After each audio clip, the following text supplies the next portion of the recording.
Yeah,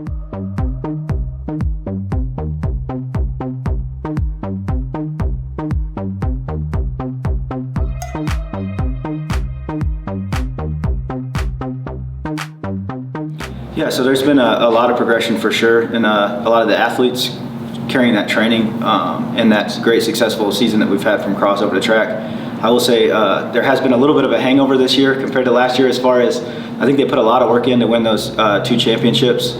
And anytime you have a great run like that all season, pretty much injury-free for cross, you're bound to have some of that stuff come up, and I think we've seen some of that this track season. The good news is, as we get closer to the conference championship here, it looks like things are rounding out, and we're going to be able to end off on a good note for the track. And our first scholar athlete interview this week is with sophomore Chloe McLellan. And Chloe, how'd you get into track and field? I put into track and field my 7th grade year of junior high, but it really started in cross country when my dad, he was like, do you want to do cross country? And I had no clue what it was. I thought it was honestly like a traveling program where you like fly across the country. And then he drops me off at the high school at like 5 in the morning, and I see everyone warming up, and I was like, what is this for? And then we started running 2 miles, and I did not like it at all, but here I am now. Since you've gotten here, what are the biggest progressions you've seen in the way you race cross country and track?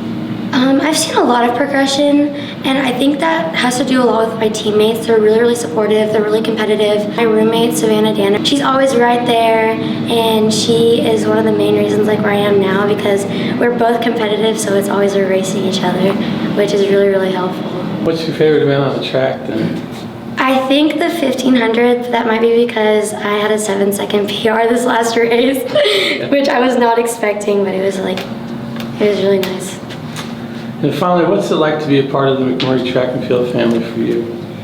It means a lot. It's really different from high school for me. Everyone's on the distance crew is really, really close. They're like a second family for me. If I needed anything, like I can just call them up. Like I had a flat tire a couple weeks ago, and I just made one text, and suddenly there's like 8 guys out by my car helping me change this one tire. So it's really nice. They're all like a bunch of siblings. And our second scholar athlete interview this week is with senior Abram Maldonado. And Abram, how did you get into track and field? I'd say it all started with just my love for running in general. I always loved sprinting all out.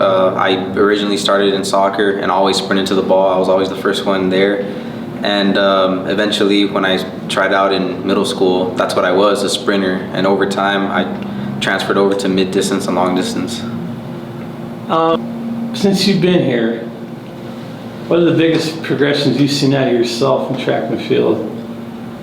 I would definitely say one of my weaknesses ended up being the longer distance, going out and doing long runs and these tempos, these types of workouts.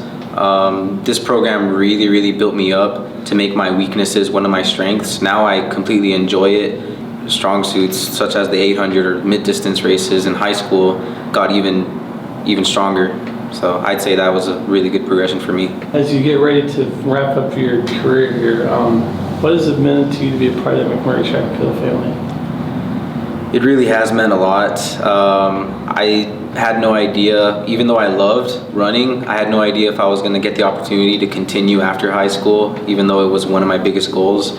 I just loved having the chance to continue wearing my spikes, continue training, and I had no idea I'd get as fast as I am today, and I think I still got little ways to go. So I just thank this program for giving me that chance and taking a chance on me. There's a different type of training, right? So it's the speed, I would say. You know, going from racing either a 6K or 8K, and then we have some of our athletes dropping down to run the 800 or even the 4x4. So I think that is a big shift. Obviously, Coach Parcells implements some good sprint training with that, and the new weight training they've been doing has been awesome. So I think that's helped a lot, but I would probably say, again, I haven't done it in a long time myself, but I'd have to ask the athletes, but I think the big transition would be the speed. After about 15 years in the military, I was medically retired. My wife is still stationed here, so I wasn't leaving the area. So when I started to look for jobs, she was really pushing me to do something that I liked, because I had a long time not doing something that I liked. So my first instinct was coaching and distance running, because I was still really into it. There was no jobs out there for me at the time locally, and I didn't want to travel that far. And then we were getting ready to go on vacation, And I looked one last time. I was looking on, Indeed and all the job searching sites, and I saw the assistant McMurray job pop up, and it was interesting because I'd never heard of McMurray, even though I was right down the road. But I saw that somehow I met the requirements for the assistant coach, so I went ahead and applied for it and went in and interviewed with Coach Parcells, and the rest is really history from there.